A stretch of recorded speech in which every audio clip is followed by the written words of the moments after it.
নমস্কাৰ, আসসালামু আলাইকুম। মই ফাৰহান আপোনালোকক মোৰ চেনেলটোলৈ স্বাগতম জনাইছোঁ। আশা কৰোঁ আপোনালোক ভালে আছে। আজি এটা নতুন ভিডিঅ' লৈ আপোনালোকৰ ওচৰলৈ আহিছোঁ। আজিৰ ভিডিঅ'টোত পাতিব লগা বিষয়টো হৈছে শেহতীয়াভাৱে যিটো এটা ঘটনা ৰুদ্ৰ বোলছবিখনৰ অভিনেত্ৰী নন্দিনী কাশ্যপে যি কাণ্ড সংঘটিত কৰিলে, যিটো ঘটনাক লৈ বৰ্তমান ছ'চিয়েল মিডিয়া তোলপাৰ হৈ আছে।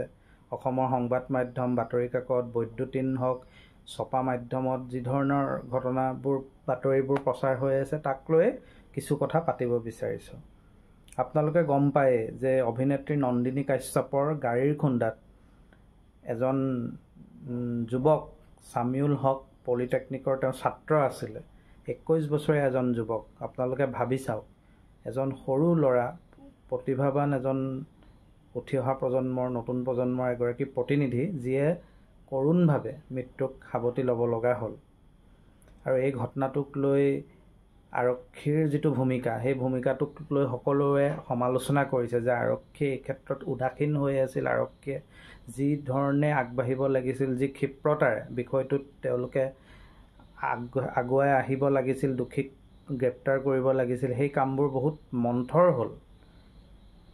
যি ধৰণে ঘটনাটো সংঘটিত হোৱাৰ পিছত যি ধৰণৰ ঘটনাৰ প্ৰবাহ হ'ল, সেইটো অতি দুৰ্ভাগ্যজনক। এনেকুৱা ধৰণৰ ঘটনা হ'ব নালাগে। এনেকৈ অতি বৰ্বৰভাৱে তেওঁক গাড়ীৰে খুন্দিয়াই কৰুণভাৱে তেওঁক মৃত্যুমুখত পেলোৱা হৈছে, ছামিউল হকক। আৰু তাৰপিছত নন্দিনী কাশ্যপৰ যিটো ভূমিকা, তেওঁ পলাই যাব বিচাৰিছিল।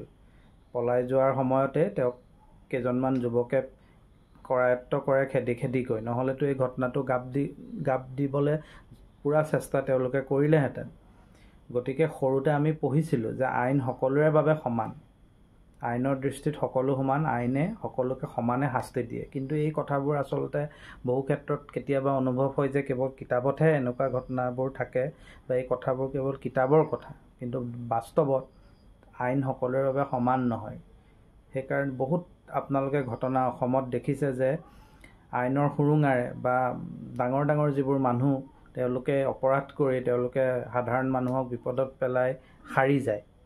গতিকে এই কথাবিলাক বৰ দুখজনক। আজি সেই 21 বছৰীয়া ল'ৰাজনৰ পৰিয়ালটোৰ কথা ভাবক। তেওঁৰ মাতৃ পিতৃ বা তেওঁৰ যদি ভাতৃ ভগ্নী আছে, তেওঁলোকৰ মানসিক অৱস্থা, তেওঁলোকৰ মৰ্মবেদনা কেনেকুৱা হ'ব, সেইটো ভাবিলেই আমাৰ বুকু কঁপি যায়।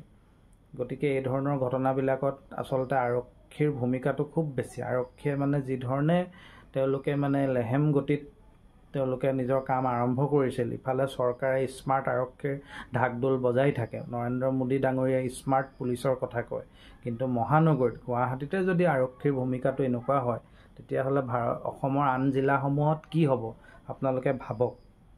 গতিকে এই ধৰণৰ ঘটনাবিলাকৰ পৰা আমি এইটোৱে শিক্ষা ল'ব লাগে যে অপৰাধীয়ে শাস্তি পাব লাগে। অপৰাধী যিমানেই ডাঙৰ নহওক, যিমানেই প্ৰভাৱশালী নহওক কিয়, তেওঁক উচিত শাস্তি দিব লাগে। তেওঁক আইনৰ দৃষ্টিত তেওঁ দোষী। এটা জীৱন শেষ কৰি দিছে। মনত ৰাখিব, নন্দিনী কাশ্যপে এটা জীৱন, নতুন প্ৰজন্মৰ এজন প্ৰতিনিধিক তেওঁক হত্যা কৰিছে বুলিয়েই ক'ব লাগিব।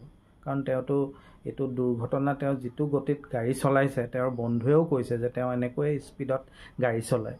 গতিকে এই ধৰণৰ ঘটনাবিলাকৰ কাৰণে যি যান বাহন আৰক্ষী আছে, বিয়াগোম আৰক্ষী বিভাগ, সাধাৰণ হেলমেট এটা নিপিন্ধিলেই, ট্ৰেফিক আইন নামানিলেই তেওঁলোকে জৰিমনা বিহে আৰু কিমানখিনি তেওঁলোকে ৰাইজক জ্বলা যন্ত্ৰণা দিয়ে। কিন্তু এইটো ইমান ডাঙৰ ঘটনা এটা যেতিয়া ঘটি গ'ল, তাৰপিছত আৰক্ষীৰ ভূমিকাটো কিন্তু অতি দুৰ্ভাগ্যজনক।